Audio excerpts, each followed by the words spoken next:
Bismillahirrahmanirrahim. Assalamualaikum warahmatullahi wabarakatuh. Alhamdulillahirabbil alamin. Alhamdulillahilladzi hadana li hadza wa ma kunna linahtadiya laula an hadana Allah. Asyhadu an la ilaha illallah wahdahu la syarikalah wa asyhadu anna Muhammadan abduhu wa rasuluh, amma ba'd. Nuwun panjenenganipun para pepunden, para sepuh pini sepuh ingkang taat kawula tuhoni. Panjenenganipun para priyayi agung, pangemban-pangembating praja ugi satyani negari ingkang tansah minangka dados panjer pakujatining sasama parigedang hanggung tinulat mewah ingkang pantes sinudarsana. Wonten ngarsanipun Bapak Ibu Mukardi nuninggih kadang pisan sutresna ingkang dahat kawula hormati. Panjenenganipun para traing budaya ingkang tansah memetri budaya luhur marsuti dharma utama budi luhur, langkung-langkung dhateng ngarsanipun para among pradonga dalah Ibu Waranggono, ugi dhateng ngarsanipun saking rombongan kesenian Jawi Ketoprak RRI Ngajokarto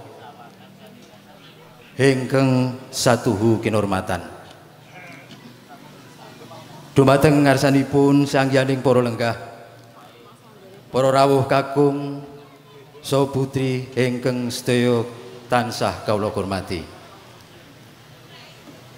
Amit sewu keparenga kula ngabiyantara wonten ngarsa jengandika sedaya.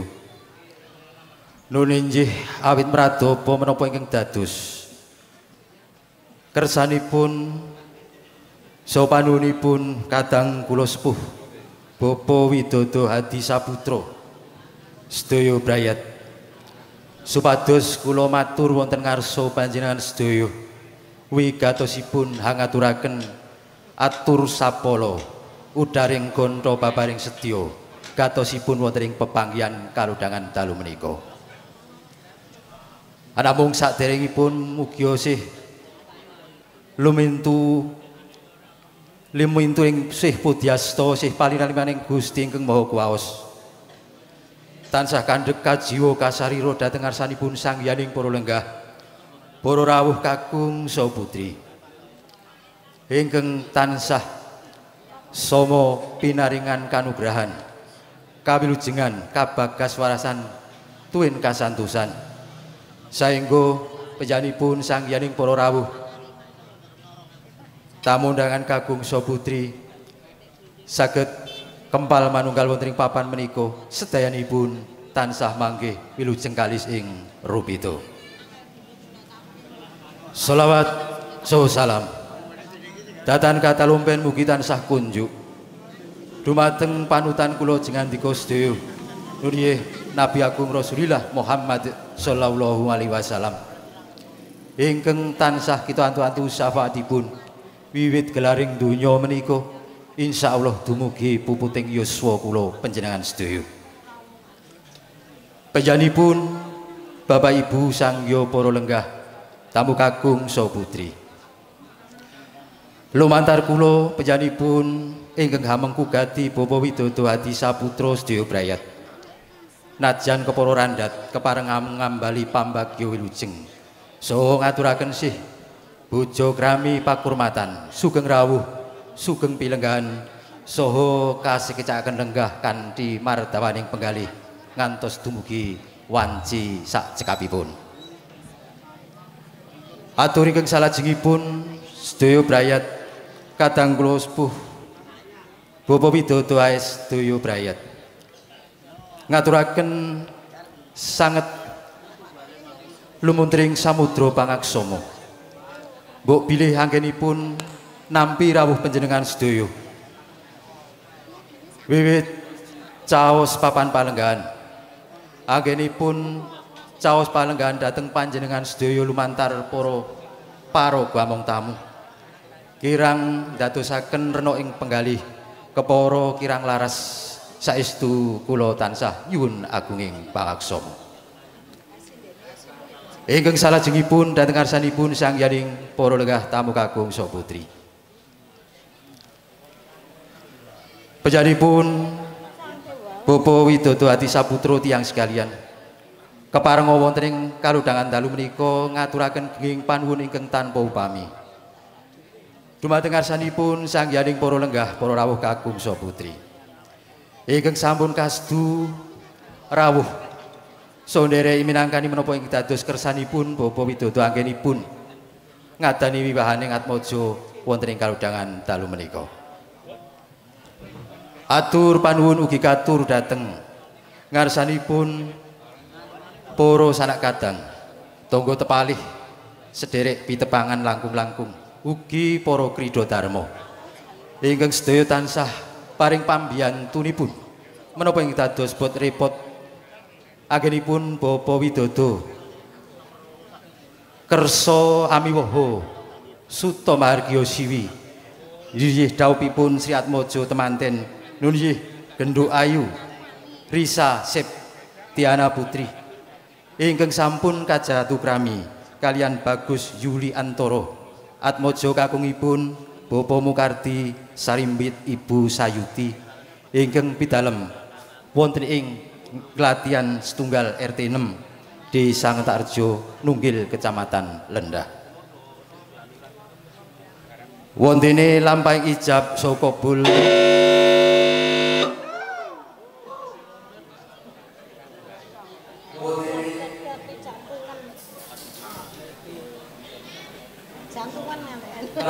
ijab saha kabul sedayanipun sampun kasembadan natkala dinten Jumat Kliwon Titi Surya kaping 16 Desember warsa 2016 kirang langkung wanci tabuh songo tigang doso lumampah wonten ing griya menika. Pikantuk donga pangestu pamujinipun sangyaning para lenggah, para rawuh, tamu kakung saha putri. Dawuhing Sri Atmaja temanten kalih kasembatan kalis ing Rubito. Kepara putra temanten kalih sampun kepareng hanampi pustaka pikukuh resmining palakrami saking Bapak Pengulu Kantor Urusan Agama Kecamatan Lendah. Mawantu-wantu penjanipun Bapak Widodo AS Daya Brayat.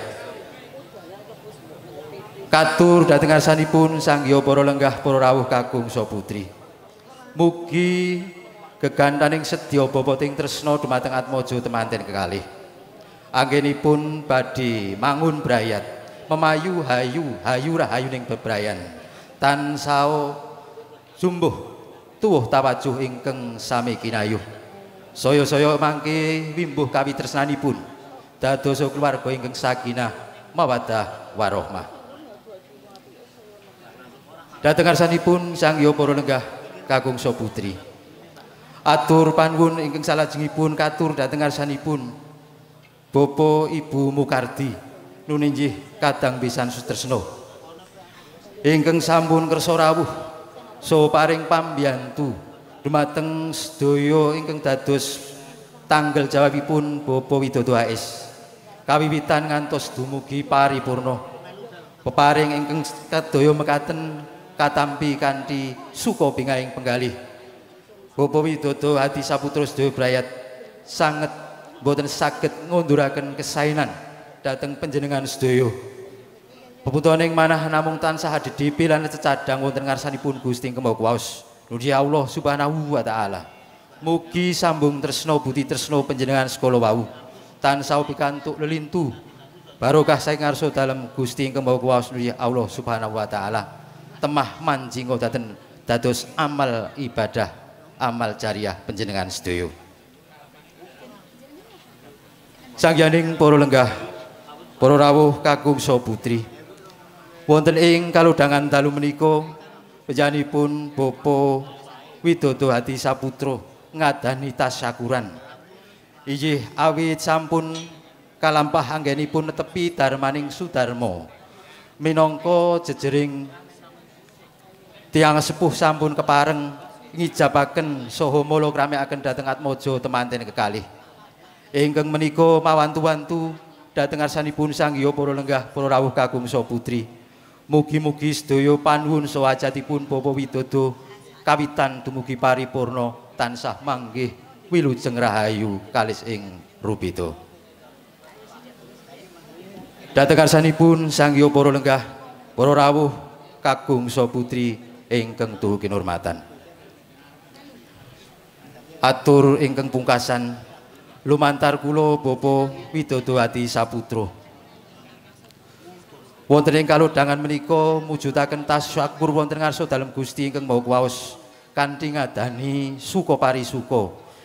Gelar wonten ing babaring Sandiwara Ketoprak Mataram RRI saking Ngayogyakarta. Ingkang menika sedaya para rawuh kakung saha putri kasuwun kasikecakan lenggah sinambi amriksani wonten ing bebering Sandiwara Ketoprak ing sak mangke dalu menika. Para rawuh, para lenggah tamu kakung saha putri. Mbok bilih mujudaken supeketing pasdirian Bapak Widodo Hadi Saputra wonten ing kalodhangan dalu menika saged ngaturaken sawetawis unjukan saha pangiringipun lumantar para kadang amung sunggata. Mbok bilih ing samangke sampun waradin lan samekta sedaya para lenggah para rawuh kakung saha putri kasunanggapi kanthi mardu mardikaning penggalih. Mekaten lan semanten anggen saged kula ngaturaken menapa ingkang dados wigatos raos pangraosipun Bapak Widodo Hadi Saputra ing kalodhangan dalu menika. Sawetawis kula matur temtu kemawon kathah kekirangan saha kalepatan langkung-langkung nerak saking parama sastra Jawi. Kirang nuju prana, kirang manuhara ing memanis sedaya kalepatan kala wau kula nyuwun umbaking tambaking samudra pangaksama. Ingkang pungkasan sumangga kasikacaken lenggah kanthi sak prayoginipun sinambi mriksani bebering sandiwara ketoprak Mataram RRI Ngayogyakarta. Matur nuwun. Akhirul kalam. Assalamualaikum warahmatullahi wabarakatuh. Sajabahipun wekdal katur dateng rombongan sandiwara ketoprak Mataram RRI Ngayogyakarta ngantos dumugi wanci purna ing sakmangke. Matur nuwun.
Katuraken gending pambuka sumangga.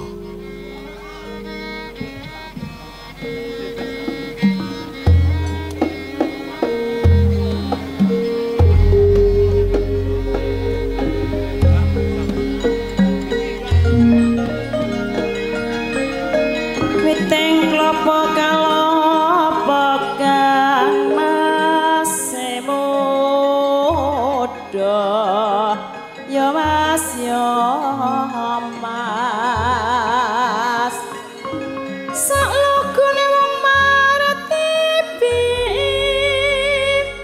keng raja kami rakne dalu wong agung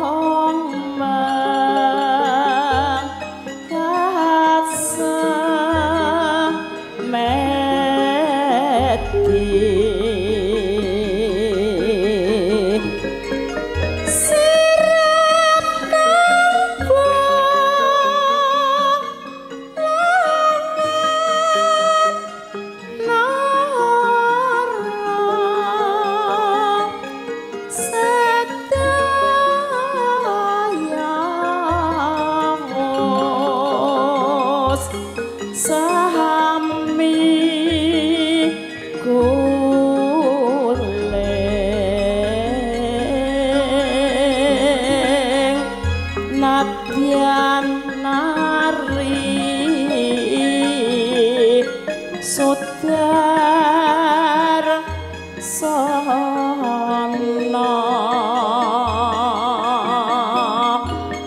pos kangongken nira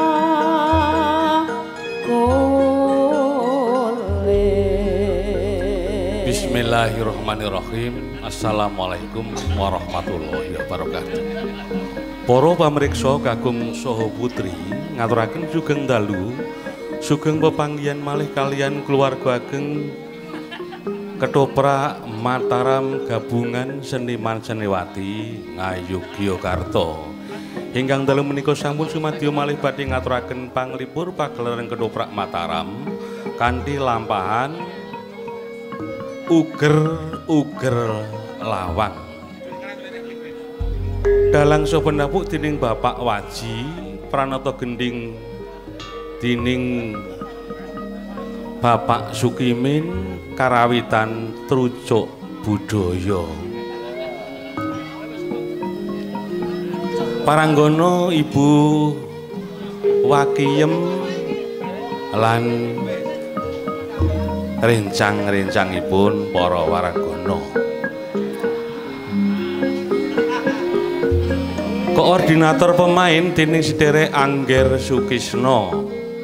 Penanggung jawab ingkang nanggap.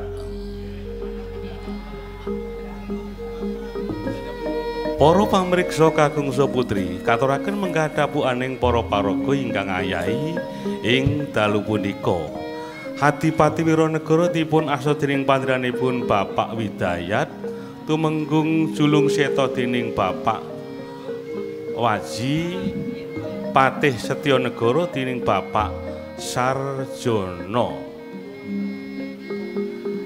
Bagusan Sasongko dipun asta dening derek tuwuh Bakroni. Bagus Sasono dipun tindakaken sinten malih menawi mboten Angger Sukisno.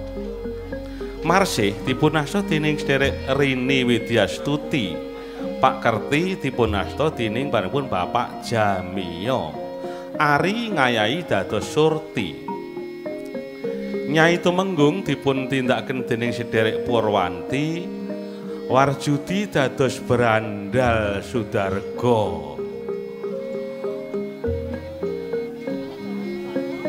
Sagutra dipun tindakaken dening sedherek Mardi Klemboh. Dagelan dipun regengaken dening sedherek Dalijo Angkring kalan Ibu Yuningsih alias Mbok Bero. Prajurit perang dipun tindakaken dening sedherek Darmanto CS Perangan Gereh Petek. Para pamriksa kakung saputri, mbok bilih samangke wonten kalepatanipun anggenipun sami nindakaken pagelaran Ketoprak Mataram saestu kanthi lair patos sedaya para paraga nyuwun agunging samudra pangsami. Kanthi sarana pagelaran ketoprak menika sedaya para lenggah lan para pamriksa wiwit ingkang kagungan dalem dipun paringi widodha. Kalis nir ing sambikala bagya mulya bagas waras slamet wonten ing pundi papan ngantos sak tedhak turunipun sumrambah wonten ing kulawarga Ngentak Reja tansah antuk rahmating Allah Subhanahu wa taala. Sinten ingkang bakti dhateng Gusti Allah badhe nampi ganjaran punapa kabetanipun badhe dipun cekapi dening Gusti Allah piyambak. Sinten ingkang boten tawakal inggih badhe nampi ganjaran mboten tawakal. Sumangga kula aturi nampi piyambak-piyambak ganjaran awon sae leras lepet inggih namung panjenengan sedaya sami manunggalkan pangus dalem Gusti Hyang Maha Kuwaos kanthi lampahan uger lawang. Uger lawang sugeng ngamriksani paring cariyos uger lawang widodha manggih raharja. Wassalamualaikum warahmatullahi wabarakatuh.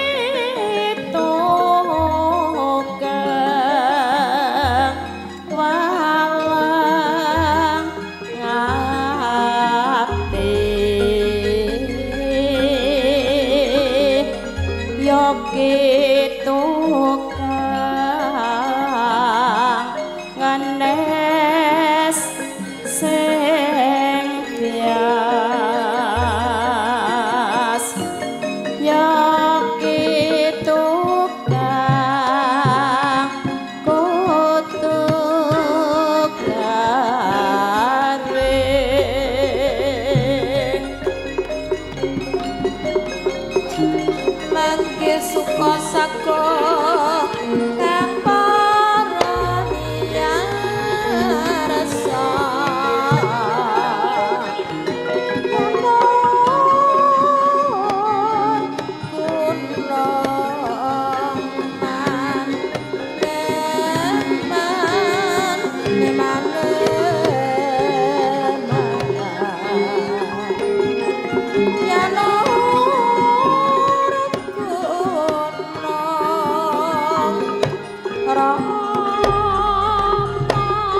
sumaramring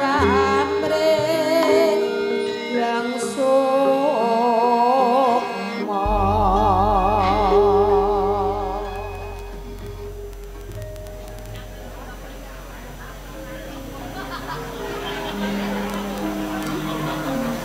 kuwi mbok aja mung meneng wae to, Kang.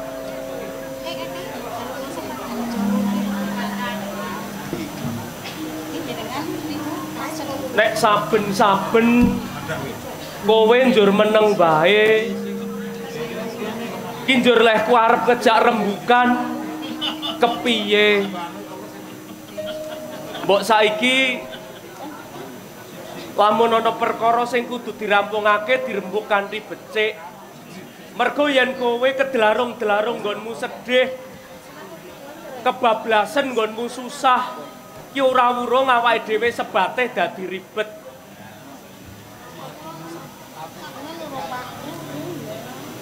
Gek omong to.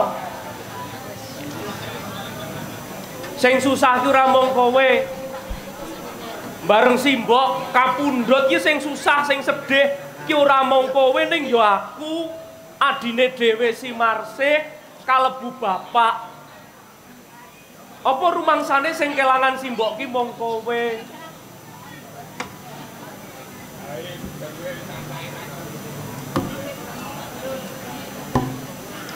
Gek omong to.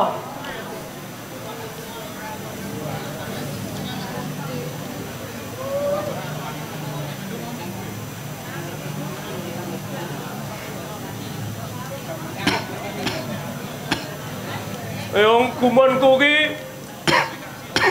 simbok ki lek arep ora ana ora kandha-kandha sing marake aku gumun ki adate ora mati kok ya mati.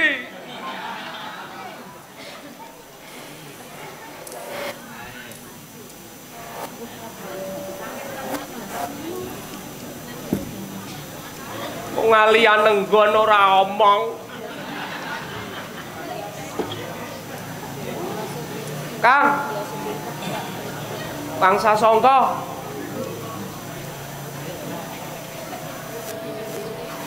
Bar 40 dina ya wis kelasane ulihna dhewe ngene dhewe mangun. Ben rampungno.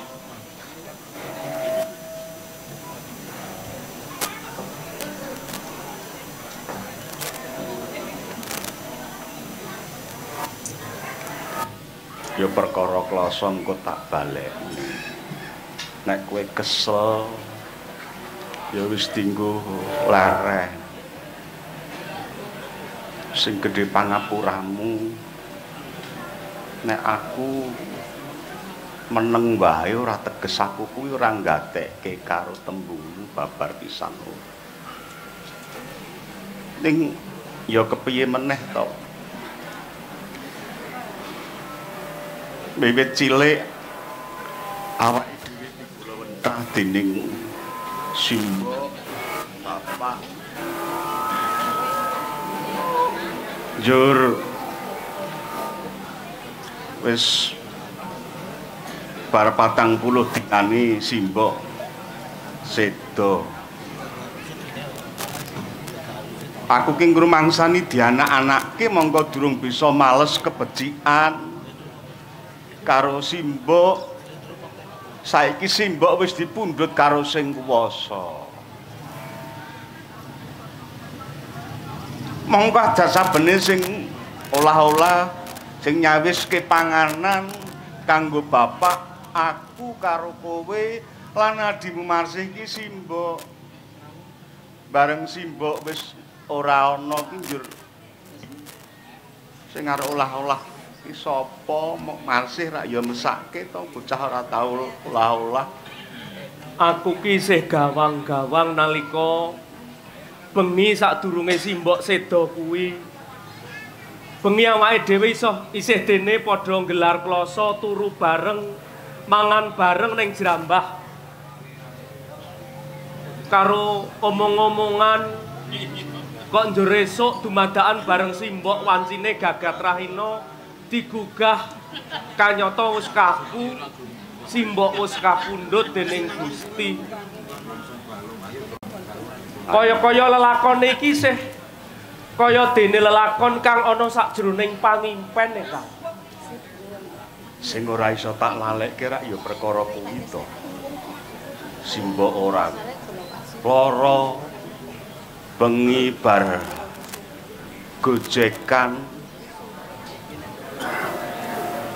esuk wis ninggal. Saiki aku tak kandha rungokno. Reh ning kulawargane awake dhewe iki saya ribet kanthi sedane simbok. Monggo bapak saiki kahanane wis kaya ngono. Nek iki tembung upama lho iki. Nek upama salah siji ing antarane awake dhewe njur gek mikir duwe bojo karepen kena nggo gantine simbok. Ngono piye? Walah no.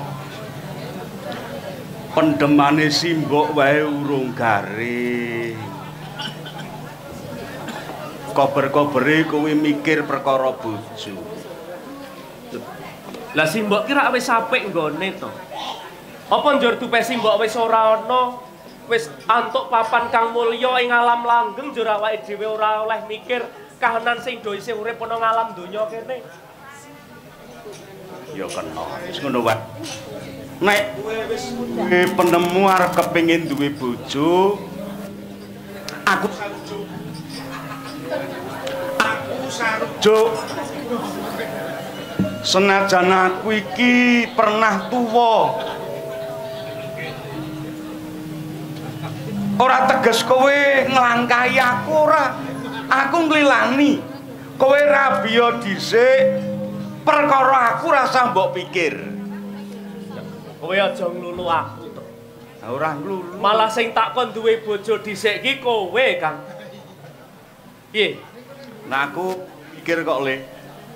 Perkara bojo ki aku urung mikir. Aku arep kepengin males kebecikan marang wong tuwa. Senajan simbok wis ora ana. Lah ya saiki bapak kudu tak ladeni. Bapak sing tak hormati. Najan wis yuswa sepuh. Mula nek kowe kepengin rabi luwih dhisik, kuwi malah beneran tumraping aku. Kowe aja nglulu to. Ora Jur nek aku duwe bojo luwih dhisik ki rak ya bakal dadi rerasanan tangga teparo to. Apa? Ora kudu urut tuwa kok rabi. Tenan? Ora kudu urut tuwa. Kudu tuwa. Sapa sing luwih dhisik kepengin duwe bojo? Ya kuwi titi wancine. Sangate wong omah-omah ning kono. Ya. Upama kowe kepengin duwe bojo luwih dhisik, wis aku sarujuk. Aku tak kandha ning aja kok geguyu ya. Yen upama aku duwe bojo luwih dhisik kowe ra apa-apa to? Ora ikhlas. Rila Lahir batin. ya wis nek pancen atimu wis ngiklasake lan ngrilakake aku duwe bojo luwih dhisik, aku ya tak ndang duwe bojo. Malah kebeneran aku gantine wong tuwa senajan bapak ki isih sugeng. Ning wong wis ora duwe daya apa-apa ta wis sepuh. Ah kalau mangsa wong dijak rembukan bapak ki wis rembuke ngalor ngidul bar awake dhewe matur ora let suwe bandur mundhut preso meneh perkara sing lagi wae diaturake. Ha ya wis lalen to adane wong tuwa ki rak ngono kuwi. Mengko aku sing arep makili dadi wong tuwa. Nek perlu nglamar calon bojomu, Dadi sing makili bapak kowe ya Kang aku. Sasongko. Yen ngono aku nerdo nrimo banget karo kowe. Dene wis semono tanceping katresnanmu nganti aku kok lilani bakal duwe bojo luwih dhisik. Wah, kepiye to? Munggo kabeh nom-noman ki kaya Kakang Sasongko kene iki tentrem uripe. Aku pancen wis duwe kesaguan neng atiku nek aku kudu pinter momong karo adiku lanang Sasana. Kok sok baline aku minangka jejering wong enom aku kudu iso ngajeni marang panjenengan. Reh ning panjenengan wis nglilani, ya saiki piye meneh aku tak nemtokake calon bojoku karepen mengko uripe awake dhewe iki saya cetha njer ana sing genteni Simbo. Aku saiki tak takon. Rening kowe rembukan perkara omah. Wong arep bebojoan. Aku mestekke nek kowe wis duwe pilihan calon sisianmu.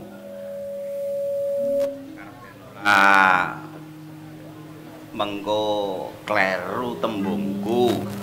Kira-kira calon bojomu kuwi tak ngendi? Adoh saka omah apa ora? Ya senajan ora apa-apa nek panjenengan wis dadi anteping atimu. Adoh karo cerak ki rak ming papan. Sing penting atimu tresno. Bener kandamu. Aku wis duwe inceng-incengan, Kang. Wis duwe inceng-incengan cah wadon sing bakal tak gadang mengko iso urip bebarengan karo aku. Tenan kok. Tenan. Cah ngendi? Adoh ora? Adoh. Ya mengko golek cara apa ya kudu nyasake andhok ora sah. Kanggo sungsung kuwi nek adoh bapakne ora perlu. Ngono. Mergo cah wadon kuwi ya mung sak desa wae. Sak desa? Sak desa kene. Ora adoh saka papan. Beneran. Cara rembukan kuwi kepenak. Sapa li? Anake wangsa dol desa apa? Dudu kae ayo mugen lho, Cah. Aning mojok bapak ra oleh. Mergo adu cocor pernae. Anjur iki kene iki prawan desa kene iki kula desa. Pak Kim. Ayo. Pak Kim. Heeh. Udu. Anjur sapa? Besok kira-kira calon bojo wakil anake Wawa Saudu ki yo sapa? Ning aku aja kok loki, aku aja kok isin-isin ya, Kang. Ora. Tenan ya. Nek wis dadi pilihanmu aku ya kudu melu sarujuk, melu seneng. Tenan lho ya. Tenan. Sapa bojomu calon bojoku sing wis tak gadang bisa urip mulya, urip tentrem karo aku ki. Ora ana liya. Sapa? Anu. Ora isin ta. Aku ora isin kok. Isin nak. Si adine dhewe Marsih. Heh? Marsih. Sing arep kok pek bojo ki Marsih adimu. Ora ya ora apa-apa to. Wong kandhane bapak Marsih ki jare sedulur sing ana arane. Tegese ora tunggal bapak biyong karo awake dhewe. Kuwi jaman geger Lowanu jare biyen bapak nemu bocah bajang kewer banjur dijak bali, disedulurake aku karo kowe dadekke siragil. Jare umpama aku ngepek Marsih ki rak ya ora apa-apa to.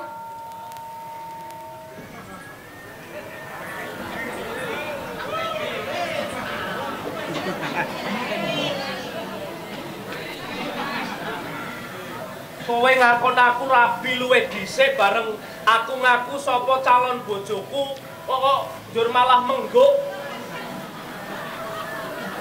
Nak yo ora apa-apa to.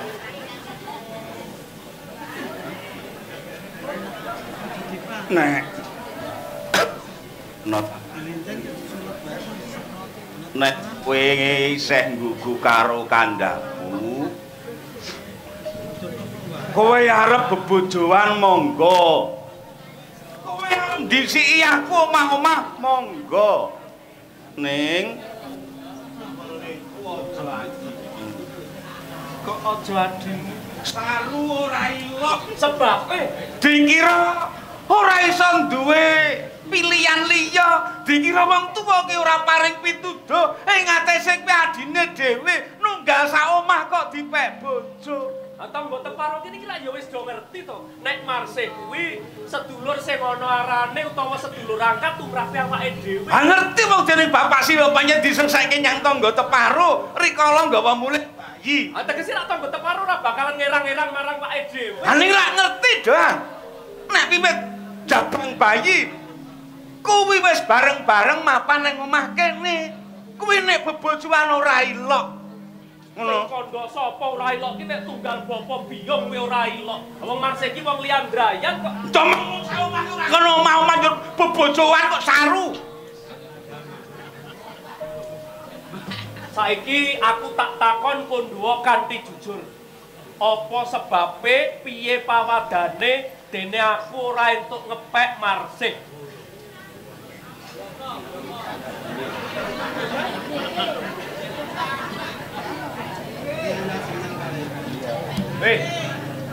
Apa sebabe kok dadi rasamu abot lamun aku ngepek bojo Marsih? Mula aku ngelikke kowe aja bebojoan karo Marsih. Mula aku rasa rujuk nek Marsih arep pek bojo. Heeh. Mergo Marsih arep tak pek dhewe.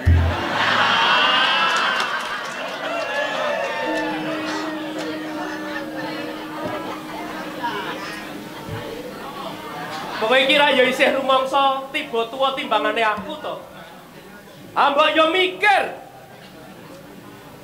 Mbok utakmu ki dienggo mikir yen Marsih kuwi adimu dhewe. Kowe ngerti to? Marsih kuwi wiwit cilik wis disedulurake marang awake dhewe. Sak omah kok dadi kowe arep nekat ngepek Marsih. Aku seneng kok. Aku seneng karo Marsih. Karben ora kepara-para, aku mbajutke lelabane bapak momong Marsih wiwit bayi. Ya saiki wis dewasa, tak bajutne le momong. Aku jaman cilikane ngedusi barang. Layak to layak tanceping katresnan wong lanang marang wong wadon, wong tuwa marang adine. Iki ora lumrah yen kuwi tanceping katresnan kakang marang adi. Apa lumrah? Yang pasar Marsih wis ana kancane, kok dadak ditotake bareng tak takoni ngakune gawake barange jebul ya ora. Ngawat-awati to. Ngawat-awati wong dalan kuwi akeh nonoman sing do kurang ajar ngono. Nek Marsih njero ora tak terke kuwi nek njero dadi rusuhi karo cah nom-nom sing sok kulino kurang ajar kuwi arek mesake ya. Marsih ki wis akir diwasa, anggone nyang pasar akeh kancane. Kudune kowe iki ora perlu kuwatir karo keselamatane Marsih. Kamu mengeterke ning pasar adine kowe kok diluputke. Mongko ning pasar kuwi rak nggone wong akeh to. Bareng kowe. Iso wae nek ming luputke kowe. Ngopo aku? Aku ngopo? Cetha to. Nek Marsih kuwi cah wadon senajan adimu wis dewasa. Cetha ya. Wayahe umbah-umbah ning sendang kok dadak nyenuk kowe nunggoni. Lah aku gawake kumbahane kok. Upama gawake gawane utawa kumbane kuwi rak papane dhewe. Beda. Aku lek nunggoni cah wadon-wadon do umbah-umbah ning kono mongko do adus barang. Lho aku ya butuh adus ora oleh. Lho teges aku ngluputke kowe adus. Ning rak papane ana dhewe. Nek wong lanang kuwi sisih kula tanpa awer-awer. Sing tanpa ditutupi. Ning sing wis ana awer-awer iki nggone mrigi cah wadon. Ha kok kowe dadi siji nang kono kuwi lho. Wong adus ki butuhe rak resik to. Papane iki lho beda-beda. Apa papane sak karepe dhewe arep adus masoki cake dhewe aku yang masoki cakeku dhewe kok ora oleh. Ale ora kuwi. Lah perkara sing endi? Jenenge kowe ora ngajeni karo wong wadon. Leh kurang ajeni. Wong kowe udah blejet kok adus ning kono lho. Sapa? Kowe. Saya udah belajar iki. Kowe wong aku weruh. Ora bae. Aku weruh kowe Ora muda. bae. Oh tak tutupi ciduk kok. Tutupi ciduk nganti kaya tutupe karo sing ang gedhe ditutupi. Kuwi lho perkarane sing aku ora seneng karo cak-cakanmu. Aku isih kelingan nalika bar 7 dinane simbok kabeh padha sayang padha kesel kabeh padha turu pating glimpung ana ngarep sentong tengah nuju tengah wengi aku kepengin neng mburi kok banjur oh sikilmu ngetrapel nimpahi Marsih Tak sampar kok njur dibalekke meneh.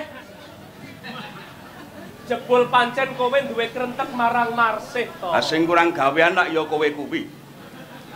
Kok kurang gawean? Ngerti nek aku kuwi ngeyem-yemi atine Marsih. Mergo susah atine bubar ditinggal mati si mbok. Turu tak kancani. Jur supaya dheweke aja adem. Kuwi ra tak ceraki. Perkara sikilku temumpang ki rak jarak. Ora jarak kok le ngetapel. Lah ngono ya tegel-tegelmu kowe nyingkirke sikilku ra. Awang bar tak singkirke nyetane sikirmu yo kok balekke meneh. Ya men wong aku seneng kok turu awar Marsih iki. Saiki ngono. Nek kowe ngajeni karo aku dadi kakangmu, dadi sedulurmu tuwa. Kowe kudu manut karo aku. Ya, perkara kowe arep rabi yo. Kowe arep rabi dhisik kena ning aja Marsih. Tak walik panjalukku reh ning kowe minangka jejering wong tuwa sing kudune ngayomi ngembong marang adine. Saiki aku tak njaluk dununge tetembungan ana anak polah wong tuwa pradah. Aku kepengin ngerti pradahe wong tuwa nalika anak polah. Terus karepmu? Ayo kowe ngalah Marsih tak peke. Delok polahe bocah. Nek pancen bocah iki polahe becik, tumuju marang tumindak utama, aku dadi wong kota pradah. Ning bareng kowe wani karo wong tuwa, ngerti ki calon bojone kakangane, kok direbut. Rebut ki malah kowe. Saiki ngene. Nek upamane Marsih kok pek, sawetara iki aku yen ngundang Marsih cukup njangkan mergo dhewe tibane adikku. Njerek Marsih dadi bojomu ki njerek lek arep ngundang piye? Aku ngundang Mbak Yu, ya lucu. Beda yen dadi bojoku. Wah, demes. Ngundang aku ya Kang, ngundang kowe ya Kang. Ngomong perkara sesebutan kowe kok digawe bingung. Ora ya cukup dimalik kowe ngajeni karo Mbak Yu Marsih wong wis dadi bojoku. Kowe ngerti? Iki gedang selirang. Saiki aku tak takon yen gedang selirang iki kowe butuh mangan siji sing mbok potel sikek sendi. Wong sing duwe tata krama saka pinggir to. Nah, saka pinggir. Tenan lho ya, saka pinggir lho ya. Upama sing mateng ki sing iki dhisik. Sik tengah dhisik iki. Butuh mangan gedang selirang. Kowe trimo mangan sik mentah apa sik mateng dhisik? Ayo sing mateng to. Tegese? Ayo kudu tengah rene sing tengah ki sing mateng, tapi tak pedel sithik. Yo. Mangan. Bener, tegese nek wong bebojoan ki ra ya ora kudu saka pinggir, ora kudu saka sing tuwa, saka sing enom sikik ra ya ora apa-apa to.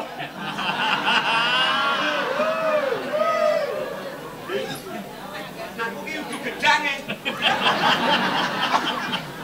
Kakangnya kok ning padake gedang. Saiki nek perkara liya aku ngalah ora apa-apa, Kang. Ning yen perkara siji ki aku njaluk marang panjenengan reh ning kowe iki sing tak tuwakake. Dasare ya tiba tuwa katimbang aku njaluk rilamu Marsih tak peke.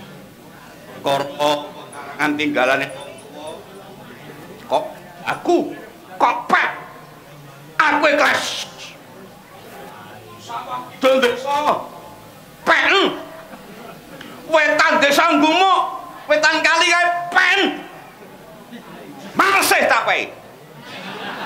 Aku ora butuh lemah kidul desa. Aku ora butuh lemah trucuk lor bulak. Ning aku butuh katresnan, aku pengen urip bareng karo Marsih. Bagus. Nek ngono cukeng atimu. Kowe ora gelem ngalah karo aku.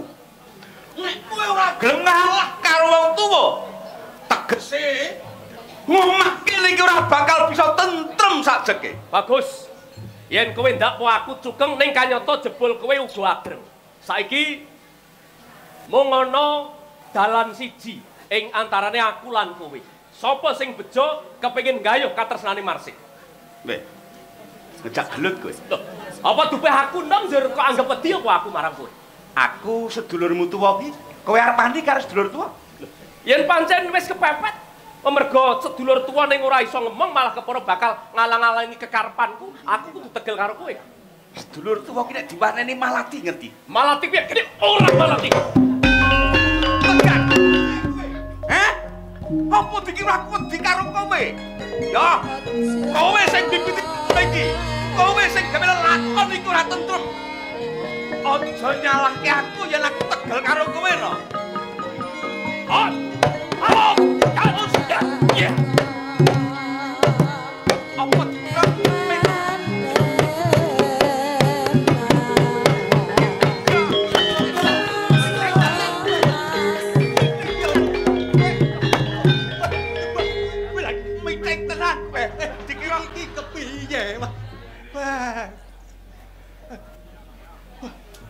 ampun dipisah.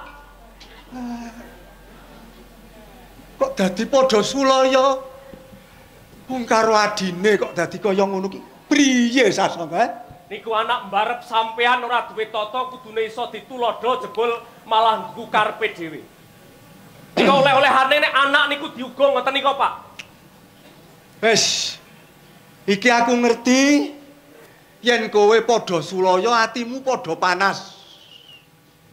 Mulane arep tak rembug apa perkarane do lungguh sing kepenak. Ya. Karben bisa ning atine njur iso kebuka apa to sing dadi perkarane apa to sedyane, no?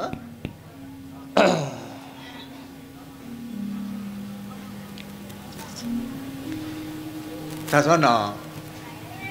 Lungguh. Mang takon anak sampean nika. Kok ndak darani nek sing kandha aku, sing matur aku tak gawe-gawe. Kabeh mengko bakal tak tersih. Aja nganti ana tembung gong muni sesele. Ya. Sasongko, pripun, Pak? apa sebabe kowe karo adimu Sasana do sulaya bungah wong sing ora demen durung suwe ditinggal mati mbokmu kowe njur padha rebutan warisan. Eten lho, Pak, kula tak kandha. Piye? Kula niku rak sedulure tuwa Sasana. Pernah tuwa to? Ya. Tegese duwe kewajiban momong. Kula wentah ngelingke kala mangsane lali. Kula niku rak mung ngandani adi kula le, nek karo wong tuwa kuwi mbok ngajeni. Nek karo wong tuwa kuwi aja wani. Nempiling. Le manis. Sasana. Kowe kleru. Nek karo sedulur tuwa kuwi kowe wajib ngajeni. Ngajeni yo kaya dene bekti senajan sak temene sing kudu tok bekteni aku. Pak, leh kula ngajeni Kakang Sasongko niku pun mboten kurang. Ning Kakang Sasongko niku kudune wong tuwa sing iso ditulak jebul ora iso ngemong sedulure nom. Pripun nek ngoten niku? Wah, bener kowe. Oke to? Bener. Jebul Sasana bener Sasongko.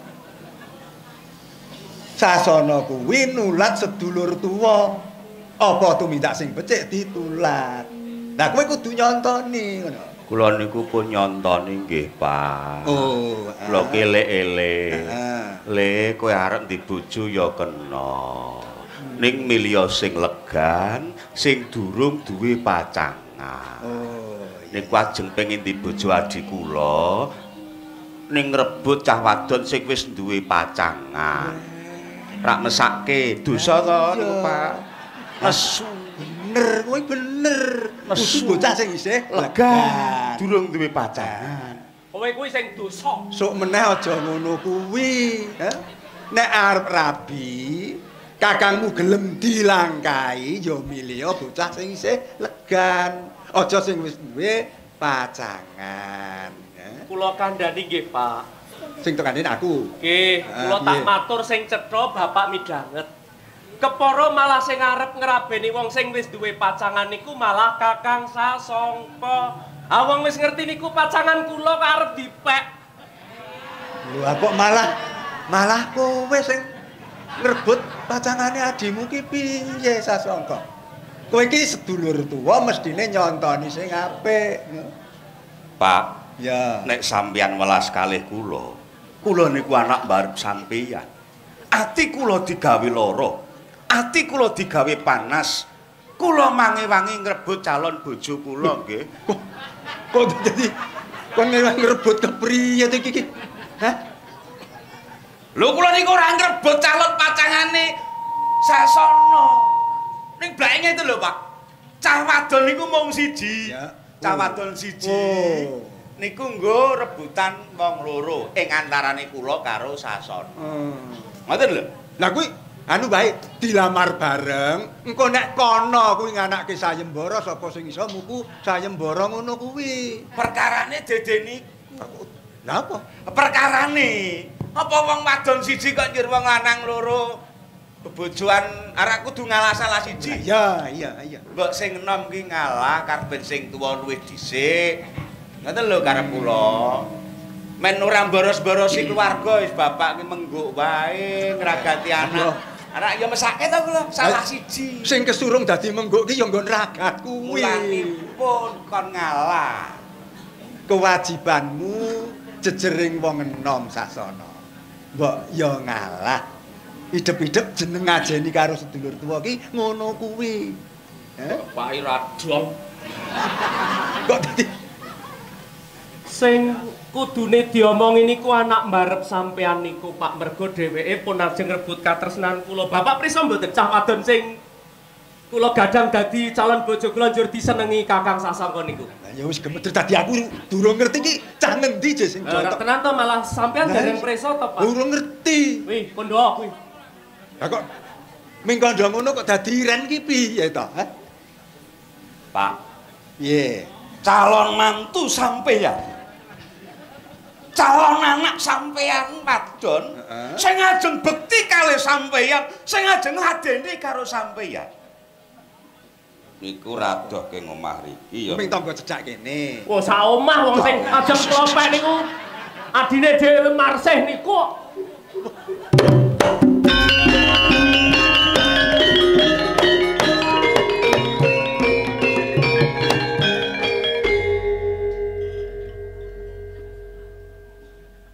Sasongko, Sasana.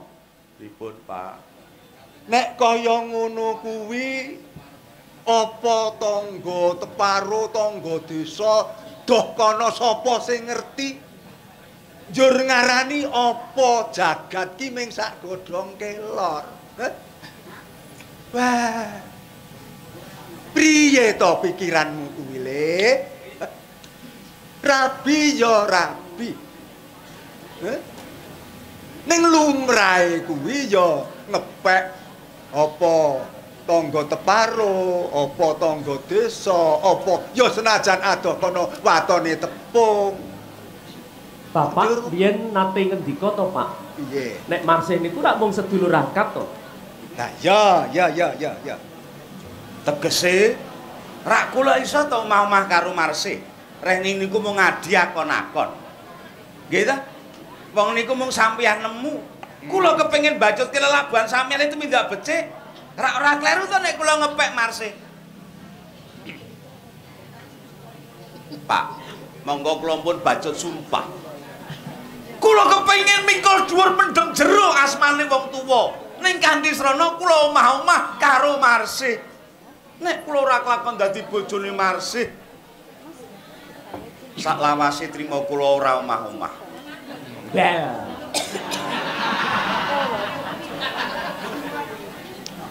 Ning perkara kaya ngono kuwi mau dadi sulaya antarane Sasongko karo Sasana.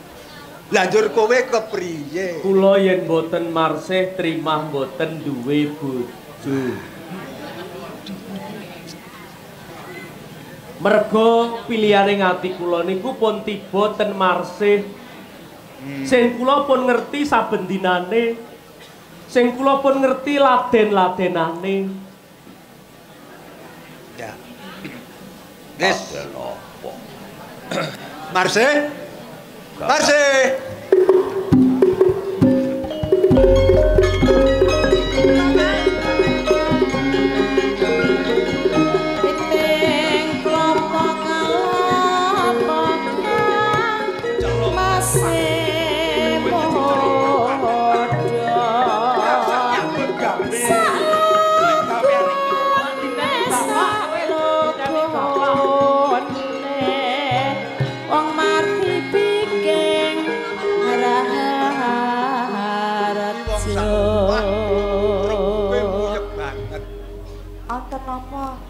Ketoke sepele, ketoke gampang, ning sak temene jebule angel.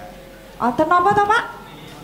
Kakang-kakangmu kuwi do arep duwe bojo. Wah, aja dadi manten to? Halah, kene dadi manten to. Oh, seneng aku. Ah, kok ora kondo wingi-wingi karo aku to kowe, Kang? Mumpung bapak ini, bapak ini. Seneng aku. Nah. Halah, kowe ya dadi manten bareng wong loro. Ora juang. Wah, seneng aku. Sesuk aku nak neng pasar umbah-umbah ana kancane. Ana sing ngewangi. Heeh, calon Mbak Yuku kuwi ya ta. Kuwi ana sing ngancani. Ayo nek turu wae aku ora apa-apa nek kowe Omong-omongan kita ora karo nyekel wae apa to? Ya. Omong-omongane ora karo nyekel ra ya ora apa-apa to. Jarene kowe ya dadi manten, Kang. Genah heeh ndak tak takon. Ya rasa nesu, kuwi seneng nek kowe wong loro arep dadi manten sesuk kene rame. Nek kowe do ndek anak rak kemruyu. Ya Rame mergo mantene lanang loro, mantene wedok siji. ya ora manten loro, lanang loro, wedok loro. Piye to kuwi? Calonmu ki wong endi ya, Kang?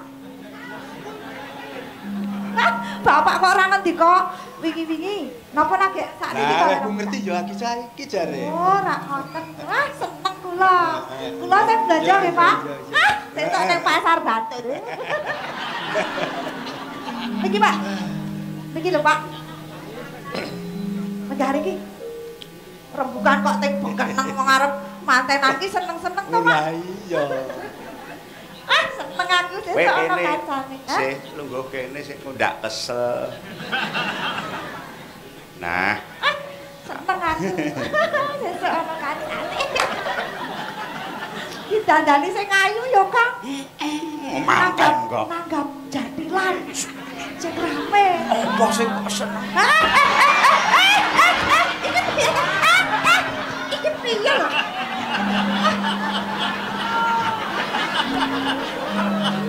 Pripun to Pak niki rembukan apik-apik kok. Kene delik-kele mek-mekan mah kono kaya tenggok pindah. Niki ngopo? Arep dadi manten ki sumringah. Aku yo sumringah aku seneng anggere ndelok kowe iki jan.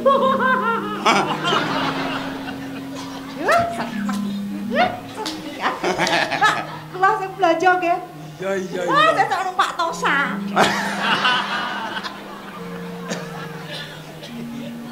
Pak, Sampan lek kok bapak malah ketap-ketip.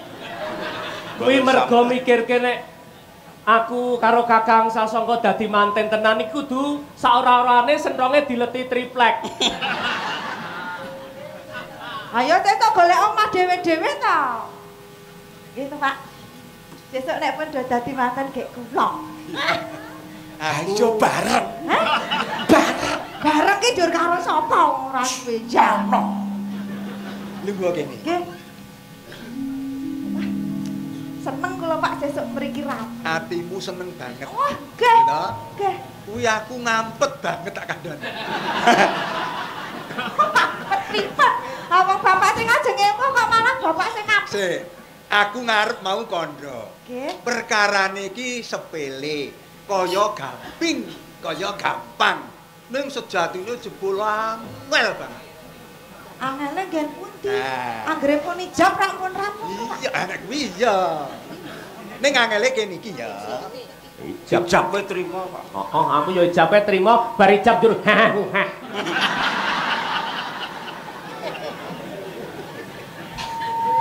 Angele. Kakangmu sak keloron. Sasongko karo Sasana kuwi do rebutan calon bojo. Mongko sing dianggep calon bojo ki kowe no.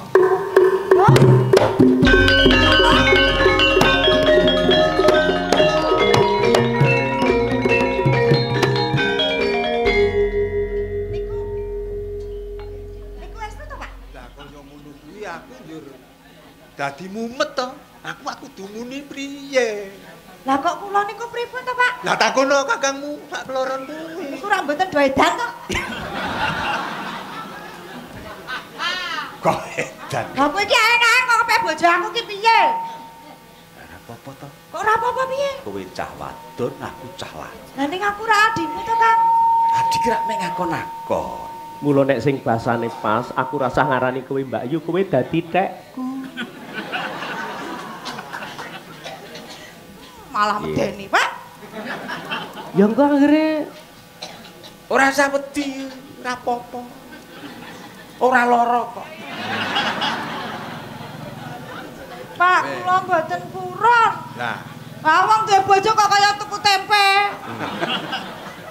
lha kula aku sak jatine iki wah ya bunek tenan lho. Njur arep piye lek aku gawe putusan. Mongko nek kowe ratu muli mutuske sih. Mutuske piye? Milih salah siji ngantarane aku apa dene Sasana. Omah kene iki ora bakal tentrem. geger. Mesti geger. Wis mingkari kowe kudu nemtokke pilihan. Iki penemune Sasongko. Penemune Sasana apa ya kaya kuwi kaya kakangmu? Nek sing dipilih Marsih niku mrentul saka telenge ngatine Marsih, kula ikhlas, Pak. Tegese sinten mawon sing dipilih upama milih Kakang Sasongko kula ya rela ning kosok baline. Nek milih kula Kakang Sasongko ya ora kena serik lan meri lho nggih. Nek pancen kuwi wis dadi putusane Marsih. Aku lilo. Oh, aku yo ngajeni Kang, aku ngajeni marang putusane Marsih. Mula saiki kari kowe milih, arep milih sing enom apa sing tuwa. Nek sing uripe sing rada dawa ki sing enom.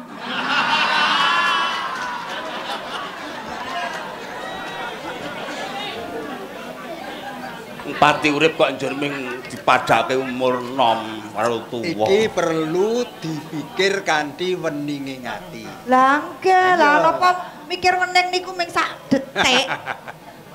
Bapak niku, aku lho bingung Pak nek ngeten iki. Lah aku Ye. ora usah. Nek mboten milih mawon pripun? Kok ora milih? Ki njare arep milih kowe sapa? Oh, nek nganti kowe ora dadi perawan tuwa ndah polahe dalijo. Oh. Iya sih. Reh, Kowe kudu nih. nemtokke pilihan. rehne pratelane kakangmu sak kloron kaya ngono. Sapa sing Ndah kok polahmu. pilih, sing ora kepilih lila legawa, ikhlas.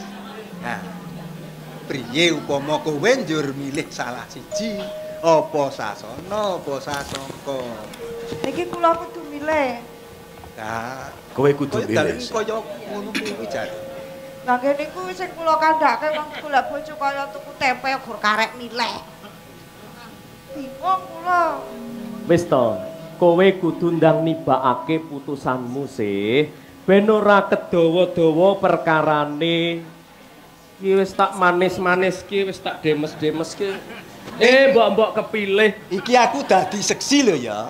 Dadi sapa sing dipilih, sing ora dipilih aja runtik atine. Ikhlas, Pak. Semono uga kowe Sasongko. Nek ora dipilih dening Marsih, ya sing legawa. Nggih. Marsih tetep dadi adimu. Nggih, Pak.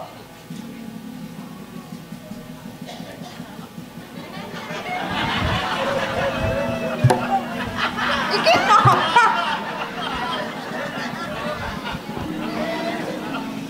Aku bingung lho Kang iki. Kowe ora perlu bingung nek pancen kowe kudu milih Lah sing kowe iki wong enom. loro iki padha. Ora ya ganteng aku sithik lah karo adikku.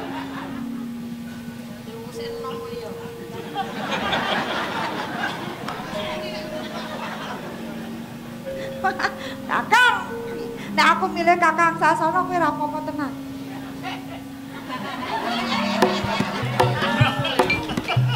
Nek aku milih Kakang Sasongko kowe ya ora apa-apa.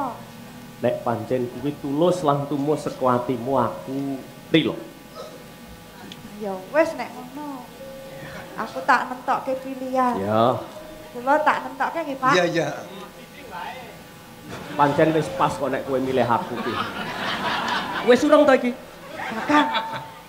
Aku milih Kakang Sasongko. Sasongko. Sasongkone aku. Lah ya aku milih kowe.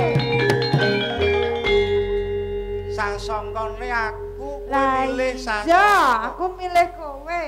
Kowe milih aku. Lah ora apa-apa ta? Ora apa-apa. Lah ya aku milih Tenan, kowe Marsi. sing tuwa to kan Ya. mengko ndak aku kualat. Rening Sasana mawis kandha, nek tibaling pilihanmu kuwi nyang aku, Sasana ya ora arep nesu. Ah, mau muni ngono. Ning tenan ya, kowe milih aku dadi calon bojo. Kakang. Kowe iki ngopo? Ora ngopo-ngopo kok aku ikhlas kok. Jare ra apa-apa, ora nangis yo. Sapa sing nangis yen wong nangis bae ora kok.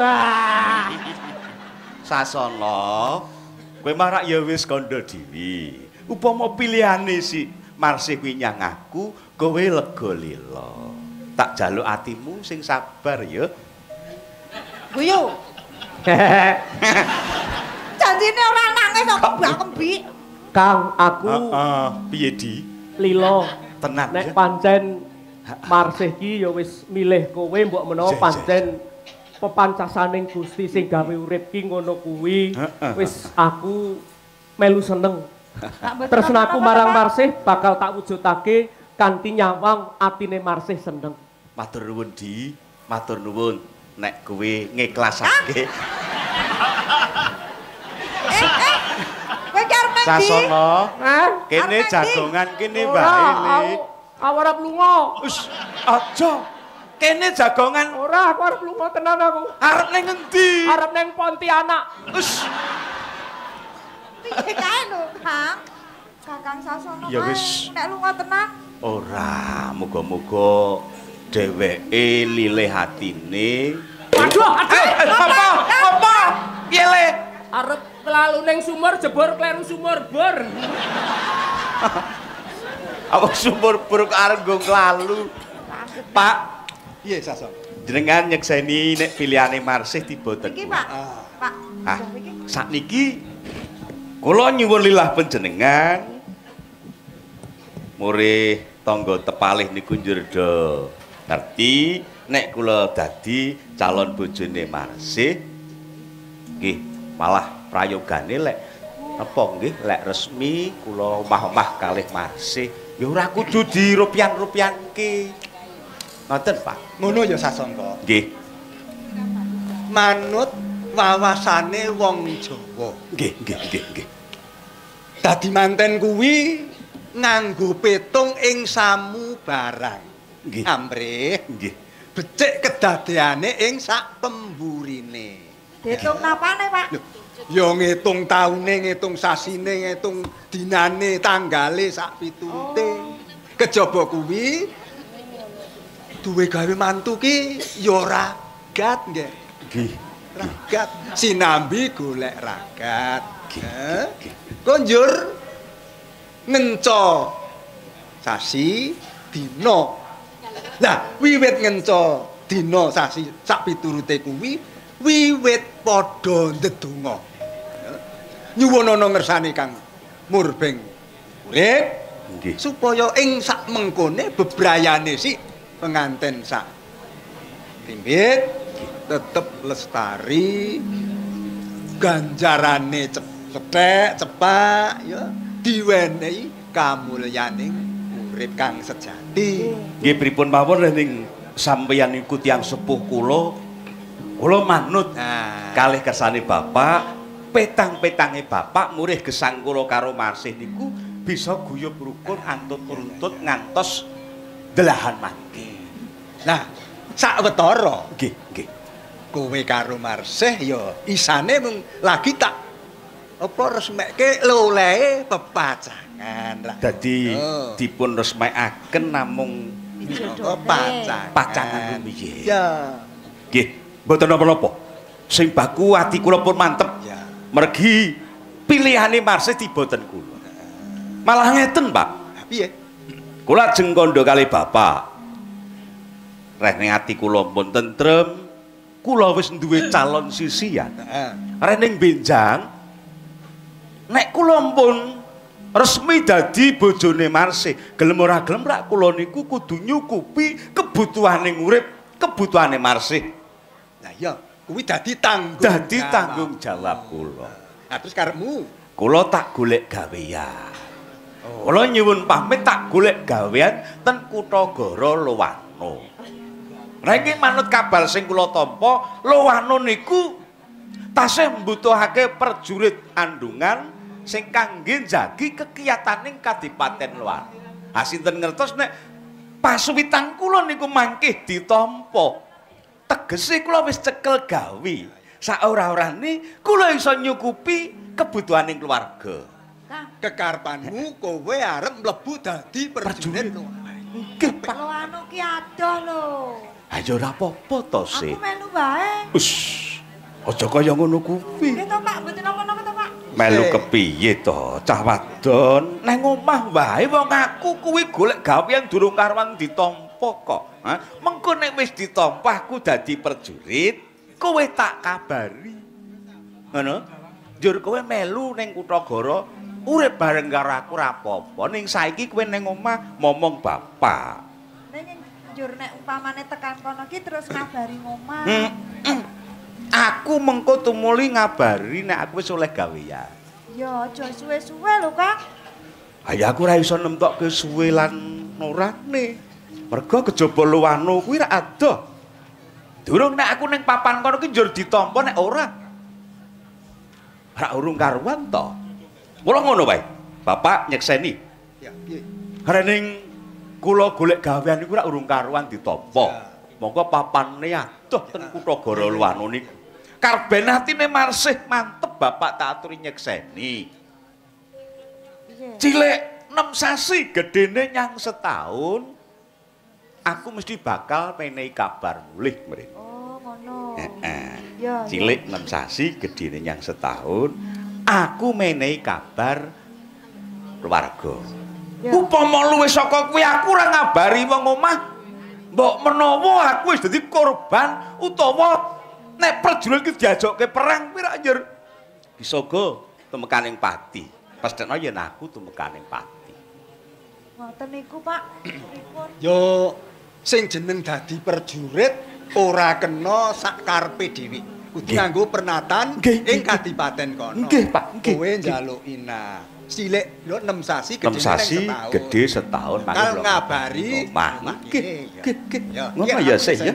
Ya, ning ngabari tenan lho, Kang. Iya, malah aku tak budal iki mumpung sisih esuk sandanganku cah Wisna mengko tak gawane budal lunga ning luar. Ya. Disangoni napa nggih, Pak? Sasongko. Nggih. Kejaba aku nyangoni pangestu. Nggih, nggih. Pusakane Bapak minangka kanggo sifat kandelmu olehmu suwitono Kadipaten Lowano tampane. Matur nuwun Pak iki.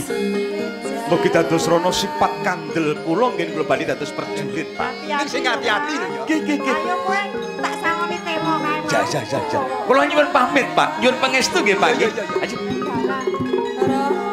Oke, Pak. Waktu diregol.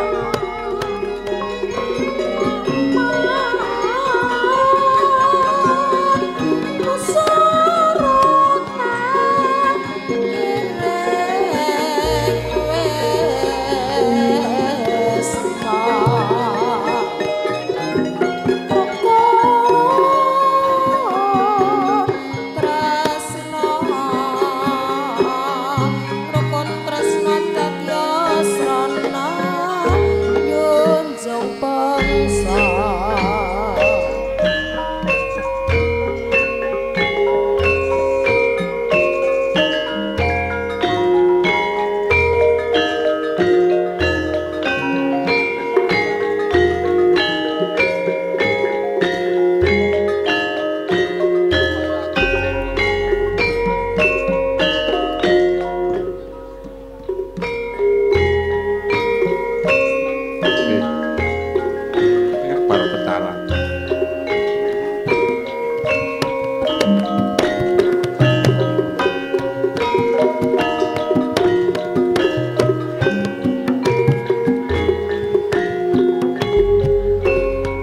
tatase.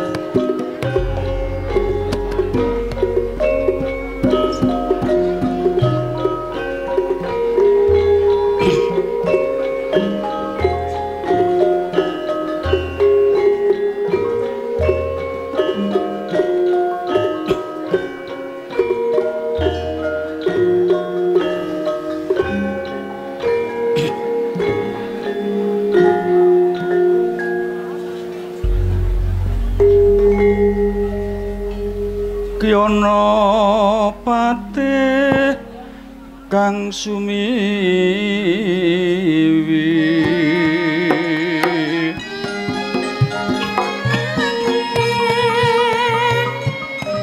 nanging migunani maju anggonmu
Aku apa kowe?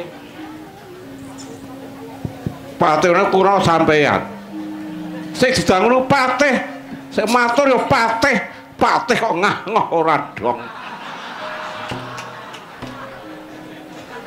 Lah ya senajan aku ki patihe, ning nek kowe kepengin matur rak ya kena wae.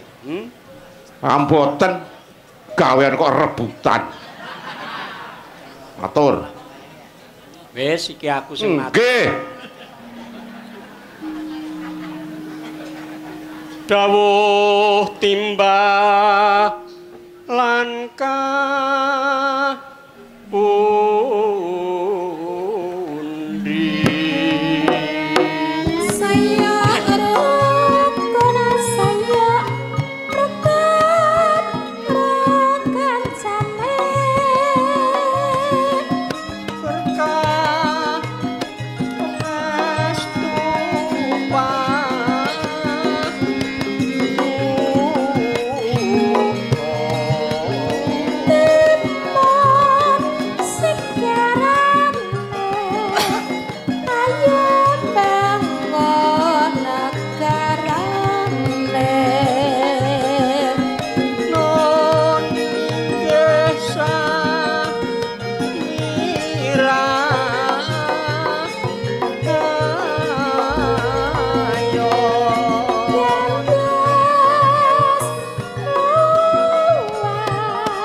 Patih Setyapraja. Nununten dawuh timbalan dalem Kanjeng Adipati Wiranegara. Ndak tampa bektimu kang kunjuk marang aku. Lho iya. Ora luwih puja pangestawaku marage tampanana. Lho iya. Sanget ing pamundi kula mugi dadosa jimat. Sakdangunipun kula nderek suwita wonten ngersa Kanjeng Adipati. Ya. Prayogakna dhisik aku ndak murba sowane Ki Temenggung ana ing ngersaku. Lho iya. Dawana supaya maju. Sendika. Julung seta lilah dalem dikeparengake maju suwani.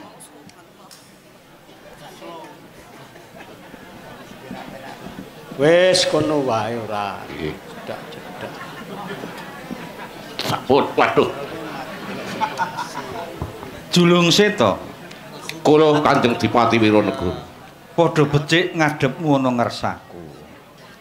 Nampi pangestu panyandalem Kanjeng Dipati wilujeng sowan kula. Sungkul muga kunjuk Kanjeng. Ya. Puja-pujiku tampanana. Sanget kula pundi Kanjeng Dipati. Meruput nggonmu ngadhep ana ngersaku. Rening kula ngurmasi dados Temenggung wonten ing Kadipaten Loanu ing kapitados wonten ngersa dalem Kanjeng Dipati. Mila sowan kula menika ragi gasik supados kangge patuladan para kadang Temenggung sanesipun Kanjeng. Ana kono kuwi. Kula kok Kanjeng. Nggonku kepranan marang kowe iki ana kono kuwi. Sawetara ora ketok sowan. Kangen aku karo kowe. Saestu Kepiye? mboten mokal menawi dalem kangen dateng kula. Ya. Kathah menika tiyang wadon-wadon sami kangen dateng kula kok Kanjeng. Tiyang wadon kangen dateng kula Kanjeng. Ngono Kepengin pinanggih kalian kula. Sami gumun tiyang wadon-wadon dateng kula. Lho pripun iki Patih? Gumun. Gumune kepriye gumune? Lho Gumune kepriye? tiang-tiang men sami ningali dateng menika ketingal kuncaranipun wibawanipun bagusipun Ki Patih. Lah kok kuncarane kaya dene bagusipun ngono kuwi pindhane wayang iki sapa kowe? Kula gambaraken Janaka Loanu menika kula. Ya. Ayo nek janakane kaya ngono ki butane kaya ngopo? Loh, delok-delok butane.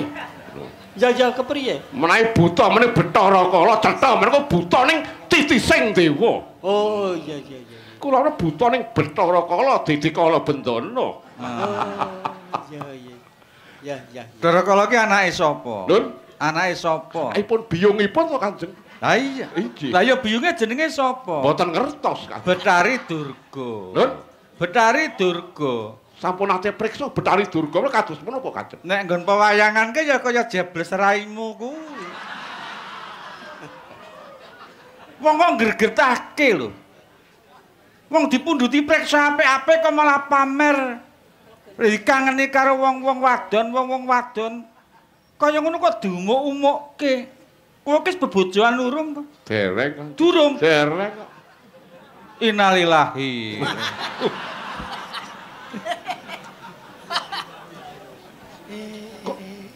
Dadi durung duwe bojo. Dereng Kanjeng ngantos sepriki dereng. Aduh.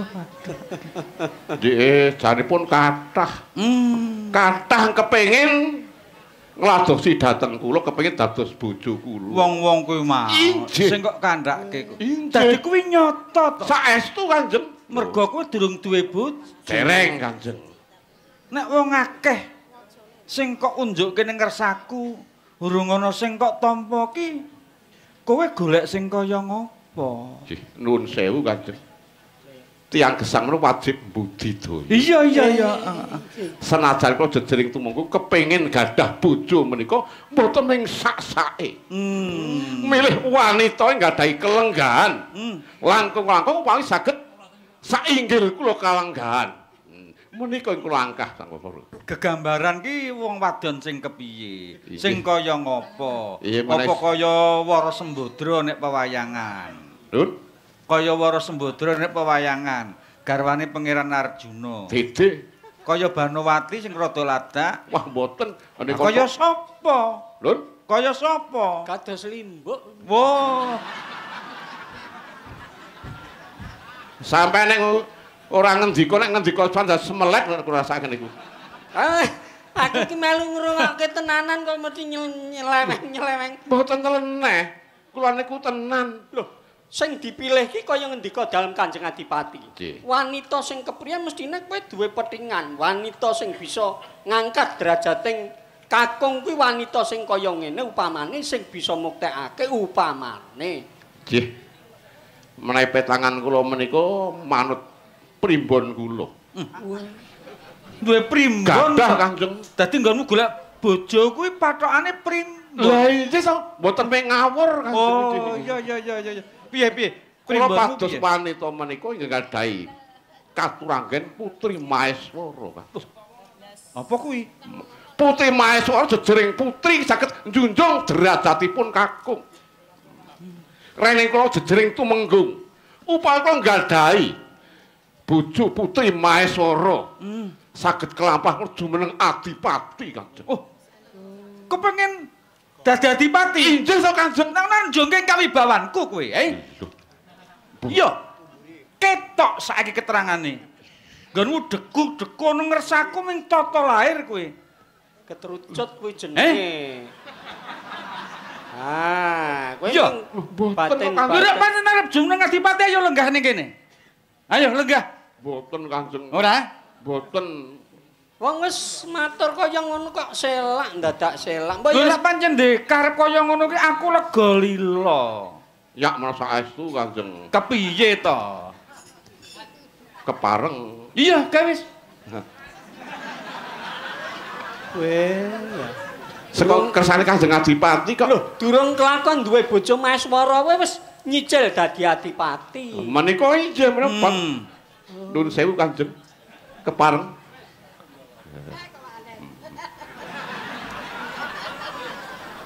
Dadi karep kula dhewe kersane Kanjeng Adipati kok ora luput kula menika.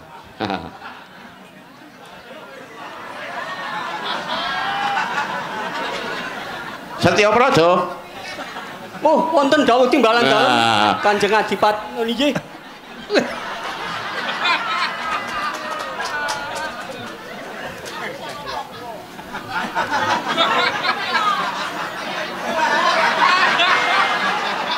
Monggo Kanjeng. Wonten dawuh dalem. Ambuh basa rambut kakas. Monggo Kanjeng. Nyuwun ngapunten. Ketrucut atur kula Kanjeng inggih. Aku lelinggo ngisor ki merga Kanjeng Adipati lenggane ngisor ora kok nyungkemi dapurmu. Ya botenmu dapur kok ya rumangsa dapur. Saking jengkele wong nesu kena wae darani ra iso muni kasar aku. Dapur. Apik tengok ngoten lho apik.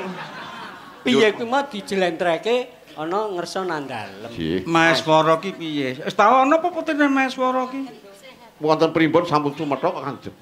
Ciritipun Putri Maeswara Kanjeng. Dedungengane mbiyen-mbiyen ki ya wis ana. Dedungan wonten. Mawi primbon kok menika Kanjeng Adipati. Ning primbonmu ki dongenge Putri Maeswara. Menika methik babat tumapel. Wah. Sampeyan ora tekan nek mikir niku, ngoten lho. Ya. Iya ta?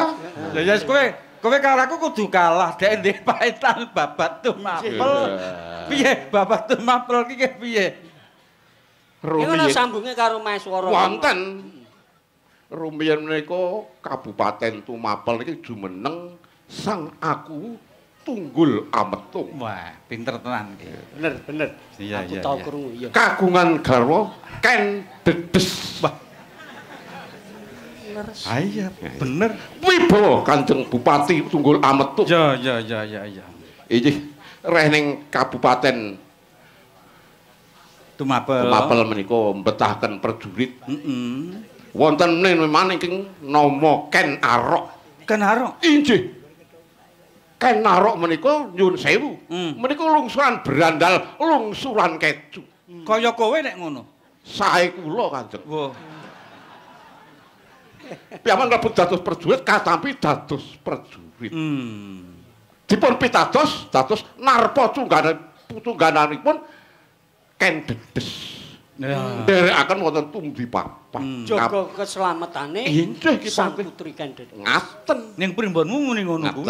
Iya. Lajeng sawijining dinten menika Ken Dedes ngersakaken cangkrama. Ngerti boten cangkrama sampean? Ora ngerti cangkrama sampean niku. Ya ora ngerti angkarang aku pate bodho kaya. Piye genahe kepiye cangkrama kuwi? Cangkramane sakniki gambare plesir. Iya. Piyambakipun ngersakaken cangkrama. Nitih rata. Rata ki apa? Kereta. Rata ki ora ting brenjul ngono. Kereta. Oh, kereta ra. Iya. Kereta. Apa ya sing prasaja wae kok le Ken Dedes mandhap saking kereta. Nuwun sewu. Lajeng nyampingipun sumilak. Piye? Nyampingipun sumilak ketingal wentisipun mencorong. Ning primbonmu ya muni ngono. Ngaten menika. wentise Ken Dedes mencorong. Iya. Ken Arok Sumur Kaso lajeng keperanan manahipun. Peranan manahipun lajeng Ken Arok budidaya mejahi aku tunggul ametung satemah. Ken Dedes kapundhut kawula dening Ken Arok.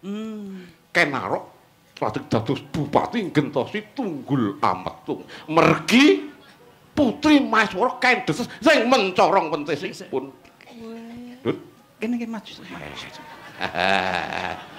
Ora. Ken Dedes mandhap saka kereta nyampingi semila. Ora seru-seru. Semila, Ji.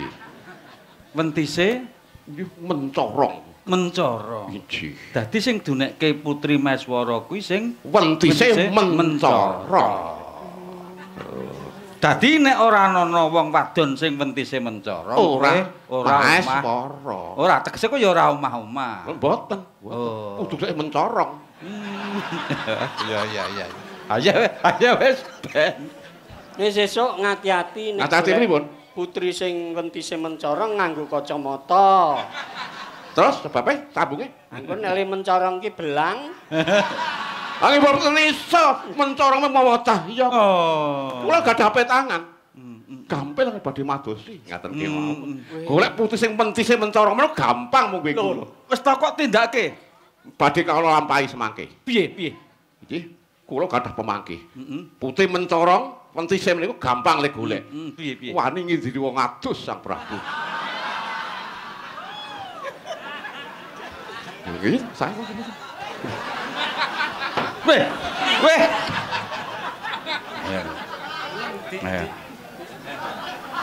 Ngono ya? Nggih. Nek kowe tak sawat cenela kuwi. Mergo kowe wis kliwat ing takeran. Ngerti? Nggih. Goleki. Lho. Ayo. Nerak pocot kowe. Kok wani ngoncalke cenela. Cenela karo nyawamu ki aji cenela iki tak kandhani. Mengut kowe nesu. Kelar-kelar. Nesu kowe ya saiki? Mboten. Kok dadi menteleng malah? Kula mboten menteleng pancen mripat kala lobo kok.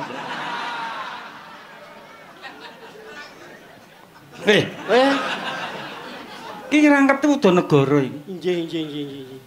Ora ngerti tata krama kowe. Lajeng dipun agem sampun rampung to, Kang. Iki aji iki karo kepiye? Nek kowe kok sawatke ya sirahmu ki disawatke nek.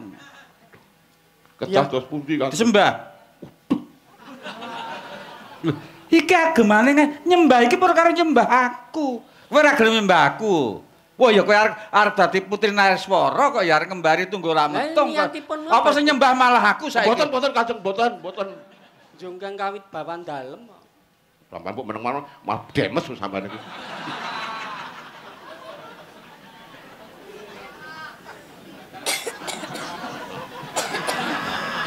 Rampung gini.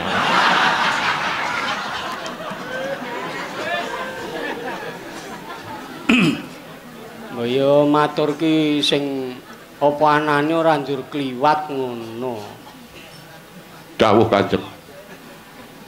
Ora ana wong dangu kok dawuh-dawuh.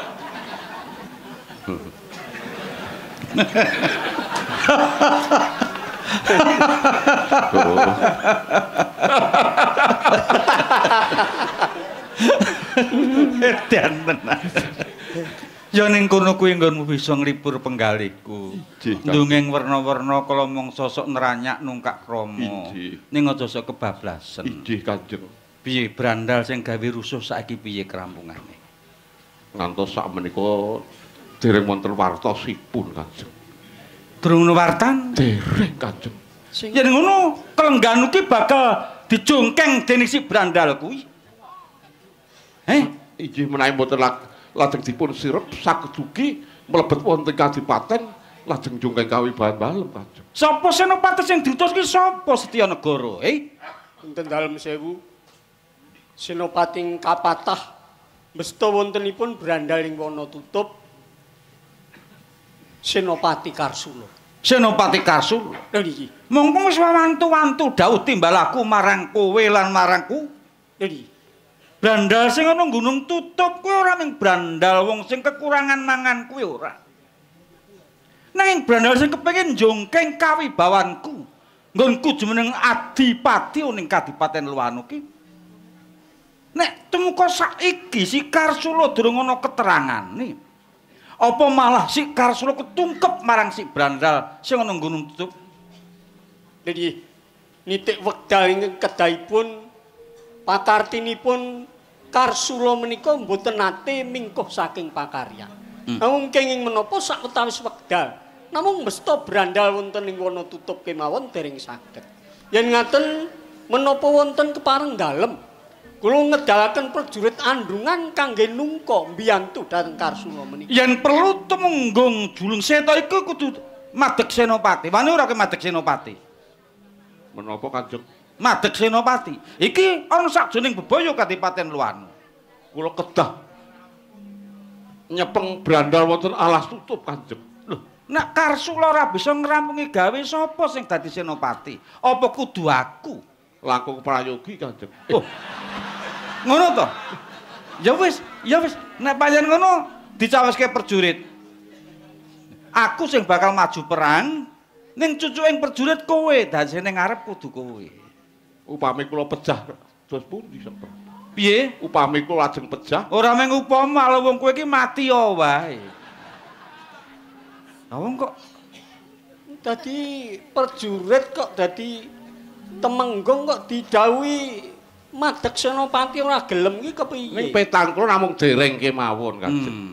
Jalaran kula nggambaraken brandal namung pinten nglintir cacahipun. Kowe wis genah kabar kuwi? Dereng, Kanjeng. Kowe iso ngandhake pintung nglintir kok durung genah lah. Olehmu munjuk ki dasare apa? Iya padatan brandal menika tiyang ing awon tumindakipun. Mau kathah-kathahipun kawula ing Kadipaten Luwanu tiyang ingkang sae-sae sak perangan awon lajeng kula gambar pinten glintir. Nah, mongko temenggung Karsula nganti wadya segelar sepapan. Mbok menawi namung dereng dugi wancinipun, Kanjeng. Tembung kok ming mbok menawa ki ora ana kerampungane. Aku mundhut kasunyatane iki kepiye si Karsula kuwi? Kok dereng ngertos piyambak hanya namung mbok menawi, Kanjeng. Menika matur saestu mangke klentu nyatane ora wong kula dereng ngertos saestu, Kanjeng. Kaya aturku iki mau lho nek pancen durung ngerti. Nggih. Nyuwun lilah dalem tak buktekne apa ya butuh biyantu apa malah dheweke ketungkep mungsuh. Ora kok ming mbok menawa. Foto kula kejam ajeng kula nggih mboten wani, Kanjeng. Mboten wani, Kanjeng. Iya, tenggoke mawon. Dos pundi wartosipun? Kula ingkang suwan, Kanjeng.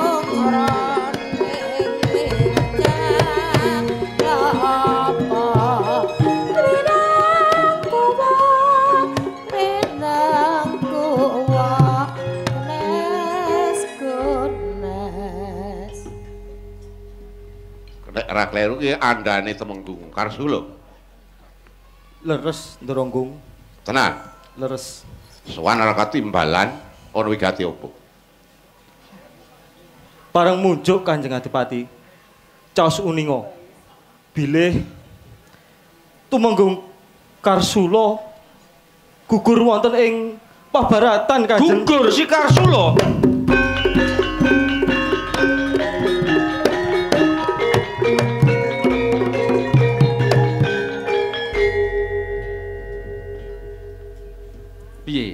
nglakon kaya ngene iki piye? Tanggung jawab Prajurit liyane iki priye? Temenggung Karsula gugur Prajurit liyane iki kepriye? Julung Seta. Kok dadi kowe ora tanggung jawab? Kowe iku kudu tanggung jawab, Kok meneng wae mung matur cukup matur ngono apa? Nek maturke serampung kok. Ketap-ketip ora. Nek perlu kuwi mati, mbelani Temenggung Karsula. Omeng bali-bali aran. Bali matur ora ana gunane. Nek bayar kurang selawe mesti nagih. Ora mboten sembodo to Kanjeng menika. Mbok cukup gugur. Kula mon isan matur gugur ngaten Kanjeng itu. Wangsulana awus kesel mangsuli dheke. Wong didangu nganti sura ngendika dalem kok ya ora ngrewes. Pripun? Lah didangu julung seta ketunggal musra. Wonten menapa Kanjeng dangu dhateng kula kan? Apa-apa ana kok wonten menapa. Wis ora usah omong nek karo sampeyan geseh terus kok dadi. Lah wong iki ana prajurit caos pelapuran. Mestine rak bungah. Entuk kabar sing cetha perkara si Karsula. Kok malah kok sengene iki kepiye? Nalarmu iki kepiye? Kok ora penemumu iki kepiye? Wong kok ora do mikir lelakon kaya ngene kok ketel wae gitu. Anggih sampean iku dan bagus.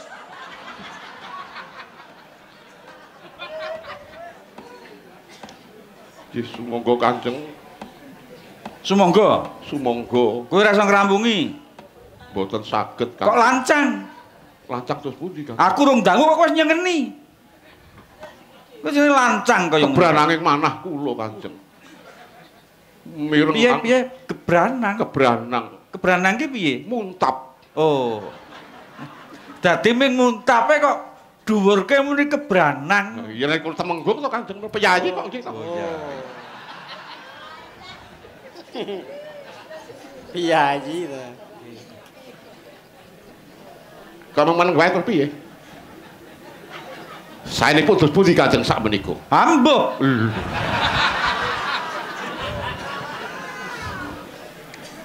Nembok ya ora sok ndisiki nek ana prajurit sing munjuk mongko ora katimbalan iki mesti ana wigati sing tenanan. Ya, mengko nek wis ature ditampa ngendika dalem kepriye awake dhewe nyadong dawuh ditindakake. Oh iki. Durung-durung kok kowe wis ndisiki kersa dalem rak ya jenenge ora tata krama. Jarene piyayi. Injih. Piyayi ora ngerti tatanan iki kepiye? Ora ngerti tatanan, ora ngerti udanegara, ora ngerti subasita. Rusakan negara ki mergo piyayine kaya kowe kuwi. Nunjang-nunjang ngalor ngidul, pamer. Didani wong wedok sing maeswara. Punggawane negara cacane kaya ngono kuwi rusak kadipaten. Mulane njero ana brandal ki mergo punggawaning praja sing tumindake kaya kowe kuwi. Ngerti? Saged ugi ngaten Kanjeng. Piye saged ugi ngaten? Iki aku ngendika tenan iki. Injih Kanjeng. Ora usah wangsulan. Injih. Loh. Meneng iso ora? Nun. Saged nek meneng nek mingkem sing angel Kanjeng iki.